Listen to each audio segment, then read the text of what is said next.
श्री कृष्ण गोविंद हरे मुरारी, हे नाथ नारायण वासुदेवा। मैं नीरू तनेजा अपने YouTube channel Neeru Taneja मुल्तानी गलबात में आज आपको चैत्र माह के शुक्ल पक्ष की कामदा एकादशी व्रत कथा सुना रही हूँ। कथा को सुन के इसे लाइक और शेयर करें, और अगर आपने मेरे चैनल को सब्सक्राइब नहीं किया तो कृपया सब्सक्राइब का बटन भी अवश्य दबाएं। अब आप सुनिए कामदा एकादशी महात्म। धर्मराज युधिष्ठिर बोले, हे भगवान, आपको कोटि बार प्रणाम है। आपसे निवेदन करता हूँ, आप कृपा कर चैत्र माह के शुक्ल पक्ष की एकादशी का वर्णन कीजिए। श्री कृष्ण भगवान बोले कि हे राजन, आप एक पुरानी कथा सुनिए जिसको राजा दिलीप से वशिष्ठ जी ने कहा था। राजा दिलीप ने पूछा कि गुरुदेव, चैत्र माह के शुक्ल पक्ष की एकादशी का क्या नाम है? इसमें किस देवता की पूजा होती है तथा इसकी विधि क्या है, सो कहिए। महर्षि वशिष्ठ जी बोले, हे राजन, चैत्र माह के शुक्ल पक्ष की एकादशी का नाम कामदा है। यह पापों को नष्ट कर देती है और पुत्र की प्राप्ति होती है। इसके व्रत से कुयोनि छूट जाती है और अंत में स्वर्ग की प्राप्ति होती है।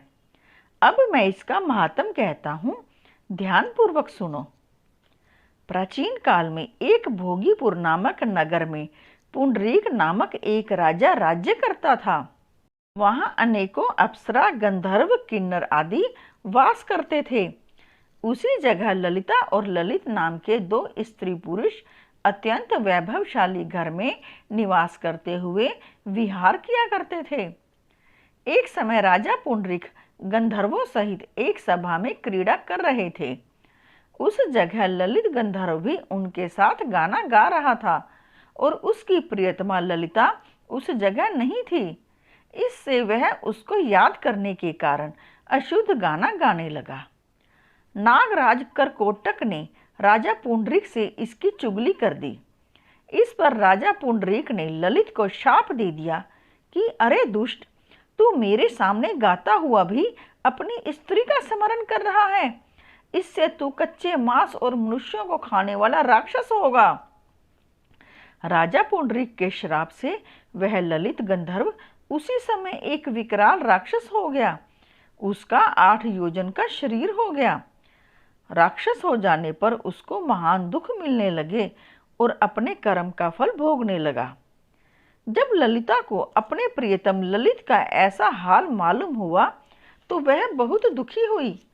वह सदैव अपने पति के उद्धार के लिए सोचने लगी कि मैं कहाँ जाऊं और क्या करूं। एक दिन वह घूमते घूमते विंध्याचल पर्वत चली गई। उसने उस जगह श्रृंगी ऋषि का आश्रम देखा। वह शीघ्र ही उस आश्रम के पास गई और उन ऋषि के सम्मुख जाकर विनय करने लगी। उसे देखकर श्रृंगी ऋषि बोले, हे सुभगे, तुम कौन हो और यहाँ किस लिए आई हो?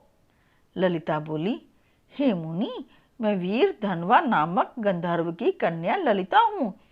मेरा पति राजा पुंडरीक के शाप से एक भयानक राक्षस हो गया है। आप उसके राक्षस योनि से छूटने का कोई श्रेष्ठ उपाय बतलाइए। तब श्रृंगी ऋषि बोले, अरे गंधर्व कन्या ललिता, अब चैत्र माह के शुक्ल पक्ष की एकादशी आने वाली है। उसका नाम कामदा एकादशी है। उसका व्रत करने से मनुष्य के समस्त पाप शीघ्र ही छूट जाते हैं और उसके समस्त कार्य शीघ्र ही सिद्ध हो जाते हैं। यदि तू उसके व्रत के पुण्य को अपने पति को देती है तो वह शीघ्र ही राक्षस योनि से छूट जाएगा। मुनि के वचनों को सुनकर ललिता ने आनंद पूर्वक उसका व्रत किया और द्वादशी के दिन ब्राह्मणों के सामने अपने व्रत का फल अपने पति को देने लगी और भगवान से इस तरह प्रार्थना करने लगी, हे प्रभु, मैंने जो व्रत किया है उसके पुण्य से वह राक्षस योनि से शीघ्र ही छूट जाए। एकादशी का फल देते ही उसका पति राक्षस की योनि से छूट गया और अपने पुराने स्वरूप को प्राप्त हुआ। वह पहले की भांति ललिता के साथ विहार करने लगा। कामदा एकादशी के प्रभाव से ये पहले की भांति अब अधिक सुंदर हो गए और पुष्पक विमान पर बैठकर स्वर्गलोक को चले गए। हे राजन, इस व्रत को विधि पूर्वक करने से सब पाप नष्ट हो जाते हैं। इसके व्रत से मनुष्य ब्रह्महत्या इत्यादि के पाप और राक्षस आदि की योनि से छूट जाते हैं। इसकी कथा व महात्म के श्रवण व पठन से वाजपेयी यज्ञ का फल प्राप्त होता है। बोलो विष्णु भगवान की जय, श्री कृष्ण भगवान की जय।